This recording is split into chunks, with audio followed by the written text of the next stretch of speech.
ಭಾರತದ ಮೇಲೆ ಆಗಿನ ಕಾಲದಲ್ಲಿ ಫ್ರೆಂಚರು, ಡಚ್ಚರು, ಪೋರ್ಚುಗೀಸರು, ಬ್ರಿಟಿಷರು ದಾಳಿ ಮಾಡಿ ಭಾರತದ ಸಿರಿ ಸಂಪತ್ತನ್ನು ಕೊಳ್ಳೆ ಹೊಡ್ಕೊಂಡು ಹೋದ್ರು.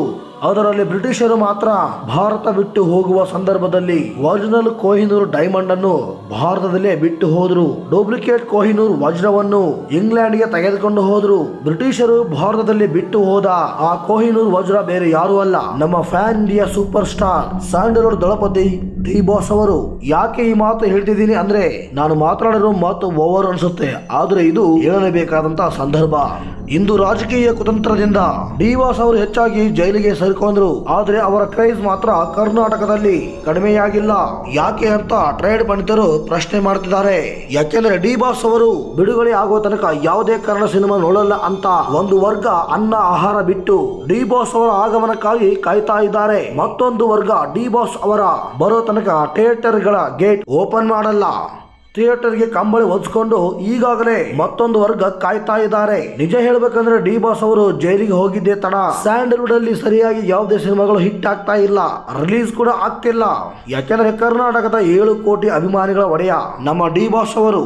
ಇಲ್ಲ ಅಂದ್ರೆ ಸ್ಯಾಂಡಲ್ವುಡ್ ನಲ್ಲಿ ಯಾವುದೇ ಸಿನಿಮಾಗಳು ಹಿಟ್ ಆಗಲ್ಲ. ಇಂದು ರೇಣುಕಾಸ್ವಾಮಿ ಹತ್ಯೆ ಪ್ರಕರಣದಲ್ಲಿ ನಮ್ಮ ಡಿ ಬಾಸ್ ಅವರು ಆಗ್ಲೇ ಇವಾಗ ಜೈಲಿಗೆ ಸೇರ್ಕೊಂಡಿದ್ದಾರೆ. ಅವರ ಮೇಲಿರುವ ಪ್ರೀತಿ ಅಭಿಮಾನ ಮಾತ್ರ ಕಡಿಮೆ ಆಗಿಲ್ಲ. ಒಬ್ಬ ಮನುಷ್ಯ ಕಷ್ಟದಲ್ಲಿ ಇದ್ದಾಗ ಬಾಯಿಗೆ ಬಂದಂಗೆ ಕೆಲವರು ಮಾತಾಡ್ತಾರೆ. ಡಿ ಬಾಸ್ ಅವರಿಗೆ ಗಲ್ಲು ಶಿಕ್ಷೆ ಆಗುತ್ತೆ.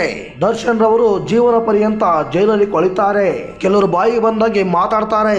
ಇನ್ನೂ ಕೆಲವರು ಒಂದ್ ಹೆಜ್ಜೆ ಮುಂದಕ್ಕೆ ಹೋಗಿ ಡಿ ಬಾಸ್ ಅವರು ಜೈಲಿಗೆ ಹೋಗಿದ್ದು ಒಳ್ಳೆಯದಾಯಿತು.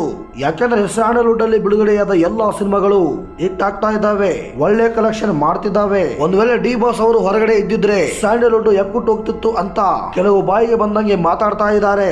ಅವ್ರಿಗೆಲ್ಲ ನಾವು ಹೇಳೋದು ಒಂದೇ, ಅರೆ ಪ್ಯಾಕ್ ಪುಣ್ಯವ, ಸ್ಯಾಂಡಲ್ವುಡ್ ಕಷ್ಟದಲ್ಲಿ ಇದ್ದಾಗ ಡಿ ಬಾಸ್ ಅವರ ಹಳೆ ಸಿನಿಮಾಗಳನ್ನು ರಿಲೀಸ್ ಮಾಡಿ ಸಿಂಗಲ್ ಥಿಯೇಟರ್ ಗಳ ಮಾಲೀಕರ ಜೀವ ಉಳಿಸಿದ್ದು ಬೇರೆ ಯಾರು ಅಲ್ಲ, ನಮ್ಮ ಡಿ ಬಾಸ್ ಅವರು.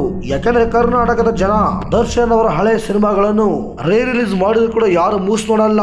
ಆದ್ರೆ ನಮ್ಮ ಡಿ ಬಾಸ್ ದರ್ಶನ್ ಅವರ 7 ಕೋಟಿ ಅಭಿಮಾನಿಗಳಂತೂ ಬ್ಯಾಕ್ ಟು ಬ್ಯಾಕ್ ಆ ಸಿನಿಮಾಗಳನ್ನು 10 ಬಾರಿ ನೋಡಿ ಆ ಸಿನಿಮಾಗಳನ್ನು ರೀ ರಿಲೀಸ್ ಟೈಮ್ ನಲ್ಲಿ ಬ್ಲಾಕ್ ಬಸ್ಟರ್ ಹಿಟ್ ಮಾಡಿದ್ರು. ಅದು ಡಿ ಬಾಸ್ ಅವರ ಫ್ಯಾನ್ಸ್ ಗೆ ಇರೋ ತಾಕತ್ತು. ನಿಜ ಹೇಳ್ಬೇಕಂದ್ರೆ ಡಿ ಬಾಸ್ ಅವರು ಬರೋ ತನಕ ನಾನು 1000 ಕೋಟಿ ಕಲೆಕ್ಷನ್ ಮಾಡಲ್ಲ ಅಂತ ಕಾಂತಾರ ಸಿನಿಮಾ ಈಗಾಗಲೇ OTT ಬಂದಿದೆ. ಒಂದ್ ವೇಳೆ ಡಿ ಬಾಸ್ ಅವರು ಹೊರಗಡೆ ಬಂದಿದ್ರೆ ಕಾಂತಾರ ಪಕ್ಕ 1000 ಕೋಟಿ ಕಲೆಕ್ಷನ್ ಮಾಡುತ್ತೆ ಅಂತ ನಮ್ಮ ಡಿ ಬಾಸ್ ಫ್ಯಾನ್ಸ್ ಹೇಳ್ತಿದ್ದಾರೆ. ಈಗಾಗಲೇ ಸ್ಯಾಂಡಲ್ವುಡ್ ಮಕಾಡೆ ಮಲಗಿದೆ. ಈ ವರ್ಷದಲ್ಲಿ ಬಿಡುಗಡೆಯಾದ ಯಾವುದೇ ಕನ್ನಡ ಸಿನಿಮಾಗಳು 100 ಕೋಟಿ ಕ್ಲಬ್ ಗೆ ಸೇರಿಲ್ಲ.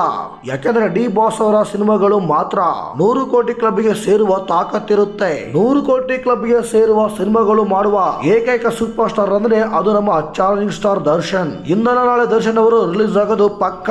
ತಪ್ಪು ಮಾಡಿಲ್ಲ ಅಂದ್ರೆ ಫೆಬ್ರವರಿಗೆ ನೇಲ್ ಮೇಲೆ ಹೊರಗಡೆ ಬರ್ತಾರೆ ಅನ್ನೋ ನಮ್ಮ ಡಿ ಬಾಸ್ ಅವರು ನಮ್ಮ ಟ್ರೇಡ್ ಪಂಡಿತರು ಈಗ ಹೇಳ್ತಿದ್ದಾರೆ. ಈ ಮಾಹಿತಿ ನಿಮ್ಗೆ ಇಷ್ಟವಾಗಿದ್ರೆ ಸ್ಟಾರ್ ಕನ್ನಡ ನ್ಯೂಸ್ ಗೆ ಸಬ್ಸ್ಕ್ರೈಬ್ ಆಗಿ. ನಿಮ್ಮ ಅನಿಸಿಕೆ ಏನೇ ಇದ್ರೂ ಕಾಮೆಂಟ್ ಬಾಕ್ಸ್ ಅಲ್ಲಿ ಕಾಮೆಂಟ್ ಮಾಡಿ. ಸಿಗೋಣ ಮತ್ತೊಂದು ಹೊಸ ವಿಡಿಯೋದಲ್ಲಿ. ಅಲ್ಲಿವರೆಗೂ ಎಲ್ಲರಿಗೂ ಧನ್ಯವಾದಗಳು.